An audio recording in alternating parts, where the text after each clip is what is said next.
This is a chapter 1 through 4 reading of Margaret Pinard's first published novel, Memories Hostage. This was initially released in August of 2013, and I want to thank Margaret for giving me permission to do this reading. I hope you all enjoy. She awoke in her mind. She heard ringing and dreamily wondered whether it had to do with her and why it wasn't a clearer sound. Sounds drifted past her in the same dreamlike state. Was that a muffled voice? After a few more idle thoughts wandered past, she started to grow agitated. Why wasn't the ringing connected to a vibration? Why wasn't the voice linked to a face? Why wasn't she feeling anything with her body, or through her other senses? Panic started to flutter within her, startling her thoughts back into her body. She gradually registered water lapping at her sides, her arms underneath and behind her, and her eyes heavily closed. She struggled to open them, lifting what felt like weights from her lashes. She could now see she was in a bathtub full of water, with no clothes and no idea how she had gotten there. Her mind seemed to hit a brick wall as she tried to remember what had happened prior to this moment, and nothing came. No faces, no catastrophic events. She could feel her heart beating rapidly as she tried to reason with herself, panic taking the form of a lump in her throat, threatening to block any air from coming in. But at the very least I know what faces are, what a bathtub is. I have not lost all knowledge of the world, she thought. Just memory. Her voice echoed. The lump in her throat seemed to liquefy and drown her. She tried to push it away with logic. She cleared her throat with difficulty and felt her body tingle with renewed awareness. Logic, she thought. Use your brain. She felt something tied around her elbows, keeping them behind her. She lay in a porcelain bathtub, full of water up to her chin, and she was naked. She spied a window with a wooden screen, and her mind reached out to it like a beacon. Window. After observing all that she could without moving, she paused to still her thoughts, forcing the worry and doubt into a physical effort to push with her legs, easing her body up the back of the tub to look around. As her head reached the edge, she saw that she was in a small bathroom with wooden panelled walls, a washstand, a richly coloured rug, a shelf for towels, a mirror. She felt another sensation of tingling, of knowing without being able to follow the thought. It was maddening. What had happened to her memory? And why was she bound? Had she become both lunatic and amnesiac after some awful event? She paused again to quiet the panic that threatened. Concentrate on getting to that window. Well, she thought, it's up to me. I am a strong, practical woman from... Where was she from? And where was she now? Henry MacFarlane folded his letters and placed them on the open secretary, taking his seal out to secure them and then writing the direction. His thoughts were far away with concern for his brother Horace, who was constantly in need of rescuing from situations of his own making. Right now his brother was no doubt recovering from a full night at the gaming tables of London, even though his trip was for the express purpose of delivering an answer to a valued customer of the firm. Henry sighed, rising to finish his morning toilet. He picked up his comb, opened the door to his bathroom, and beheld the extraordinary sight of a naked young woman, her hands tied behind her back, on tiptoe in front of his window, angling to see around the wooden window screen. He jolted to a stop at the sight of her, rapping his knuckles on the washstand, as she whipped around with wide eyes staring, her hands flat against the wall at her back. Neither said anything. After a few shocked moments, Henry regained his composure enough to hastily guess that she must be the victim of some horrid trick being played, or even a crime from the expression of fear. He grasped a towel and with a downcast look offered to wrap it over her. Yes, he heard her whisper, and gingerly placed the insufficient towel around the young woman's neck. It hung down to her thighs. He was trying not to touch her with his hands as he held the towel in place, puzzled how to proceed. When she slowly turned her back to him, Henry saw the strips of linen around her elbows and realised he should do this first, untie her arms. She must be extremely uncomfortable. He struggled again not to look at the round bottom below her wrists, the pale legs. "So sorry," he murmured. "There you are." He continued as he took his shaving razor from the washstand drawer and sawed through the cloth neatly. He went back into his bedroom, retrieved a stool and a quilt, pulled the cord to call a servant, and returned to the bathroom. Placing the stool next to the woman's legs, he offered the quilt to her as she sat slowly, clutching it around herself and looking down at her hands with intense concentration. "I have called a servant who will fetch the police. We will find some clothes for you, and then the police will be able to take care of you." He paused as she did not stir, and then said, "Madam, I am extremely sorry to have found you in such a state of shock and distress. I have no idea how you came to be in my house in such a goodness." The young woman observed him being quite out of countenance and said, "You mean you haven't done this to me?" Her voice was timid and uncertain, but deliberately low-pitched, as if to nail down any inclination to go spinning off into space. Henry was floored at the question, and very worried that if the girl had no memory of what had happened to her, the police he would call would likely suspect him of doing her ill. Time to establish the facts. "I am Henry MacFarlane," he was saying, "and I have no idea how you got here or what happened to you before this very minute." She was somehow not surprised at this, even though her logical conclusion upon his entrance had been that this must be her captor. His astonishment and subsequent embarrassment showed her that he could not have been familiar with her. She clung to the self-assertion that she was a sensible young woman, and raised her eyes to his. "I do not know at present what my name is, nor do I know how I came to be here beyond a few moments ago. I think my name may be Alice, though." She paused, unsure of how to proceed. "I woke up in the bath without memory, as you saw me, and I have been trying to deduce what has happened, but I cannot get very far. If you also know nothing, then this is very puzzling. Can you tell me at least where we are?" "That I can. You are in Atwell, my family's home in Tidewater, Canoke County," he replied. "England," he added, in case it was needed. But no, she knew nothing of Canoke County, so the information only puzzled her. She was familiar with England, its accents, its people, but felt no connection to a particular corner of it. First no name, now no home. As the woman possibly named Alice frowned in thought, the servant arrived, a white-haired gentleman in black, and stood inside the door along the sight of the young, still wet woman, now swaddled in the young master's bedquilt, to widen his eyes perceptibly, before he turned to his master and waited. "Arthur, please fetch some clothes suitable for this young lady. She has just been found here, stranded, and in some distress, and we are trying to discover how this may have occurred. Do you have any knowledge of this?" He eyed the older man passively, sure that he would have nothing to contribute to this mystery, not disappointed by the servant's apologetic shake of the head and his reply, "No, sir." "Shall I call the police then, sir?"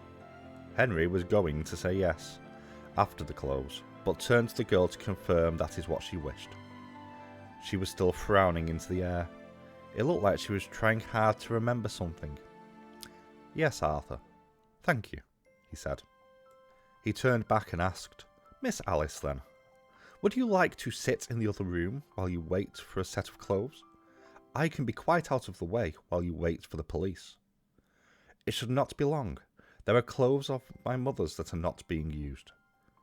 "Excuse me, I should have asked. Are you thirsty? Hungry?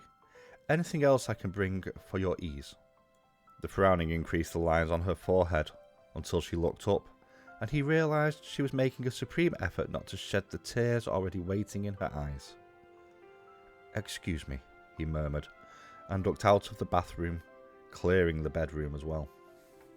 It was all very overwhelming. Thoughts were buzzing in and out of her mind, and she tried to marshal them into order.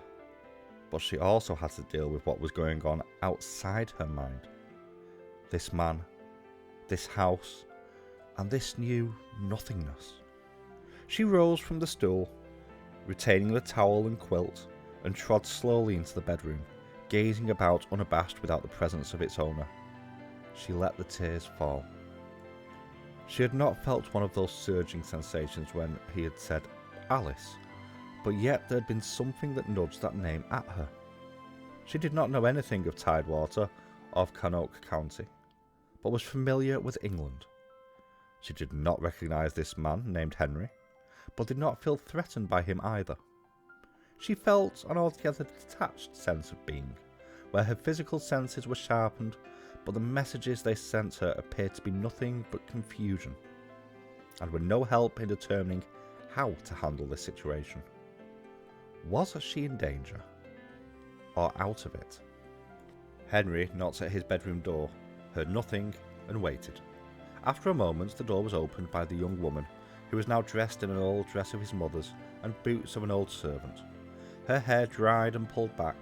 It looked wilder this way, as it was vibrantly curly and a lighter reddish colour than he could see when it was wet.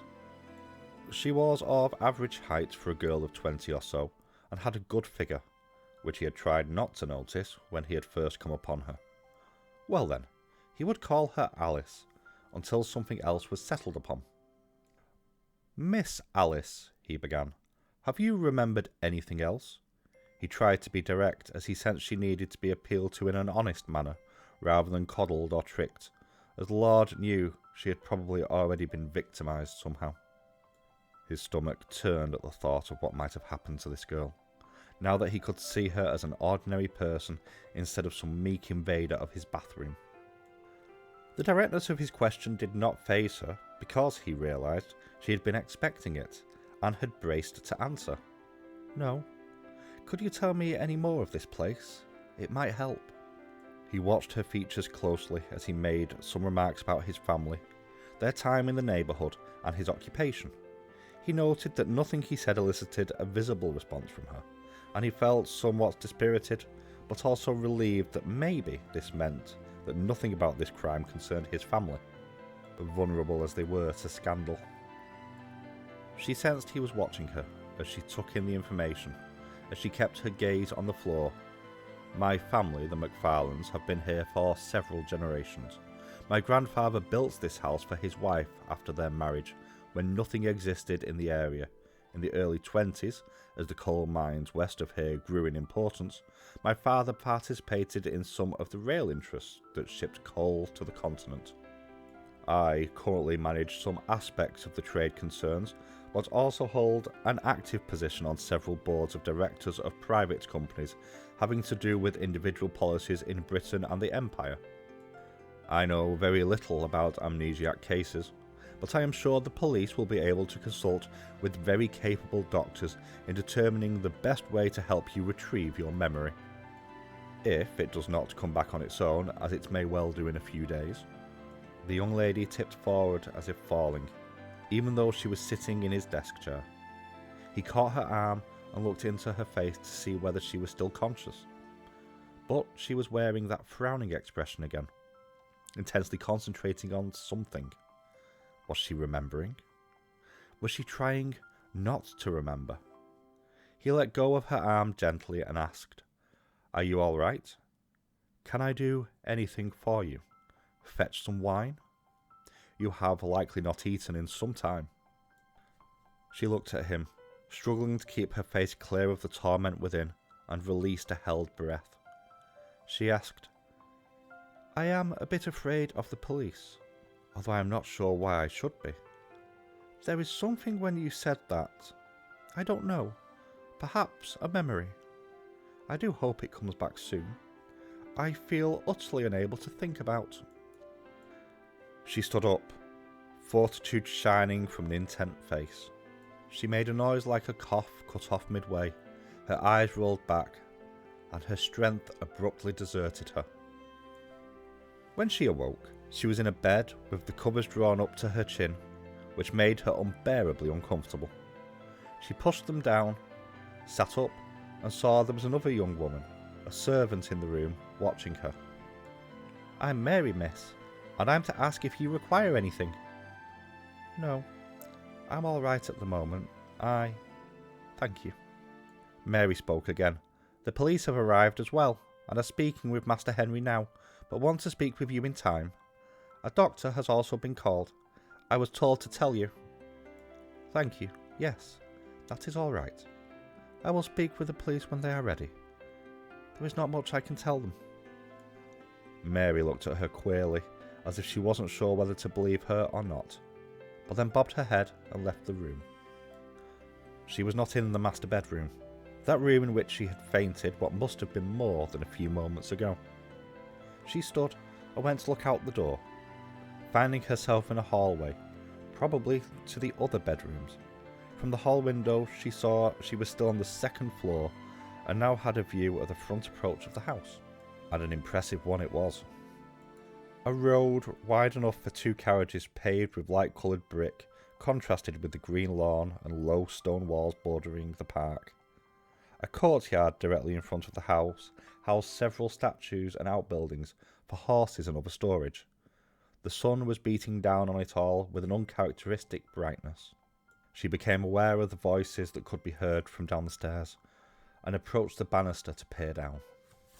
"I have absolutely no idea how she came to be here," Henry was saying, "but I intend to find out by questioning each of the staff personally. You may be present if you wish, for if there is going to be—" Henry broke off as he saw the pale young woman making her way down from the landing to the salon, where he was speaking to the constable. He paused and sought her eye, wondering if she had remembered who she was after the brief rest, or if instead she had forgotten again where she was. Concluding from her expression that neither of these was the case, he merely nodded politely to her and finished his sentence. "If there is going to be an investigation, we of course support every effort of the police to find out what has happened and make it right to our utmost ability."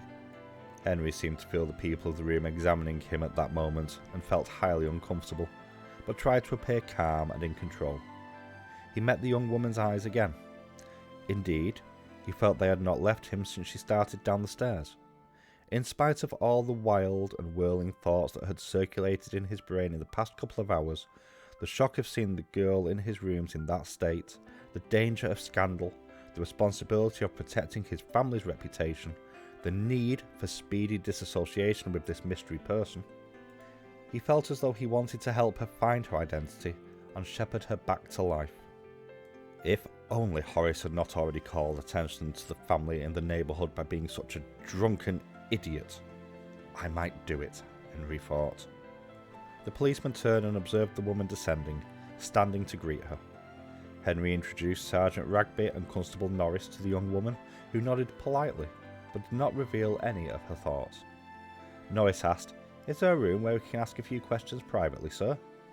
While the sergeant is figuring out where to house her temporarily, of course. "Yes, the library is right through this hallway to the left. It is at your disposal. Let one of the servants know if you require anything." "Yes, thank you, sir. After you, ma'am, if you please." As they proceeded down the hallway, Henry watched their backs with a wash of feelings fighting for mastery in his chest, protectiveness vying with fear and worry.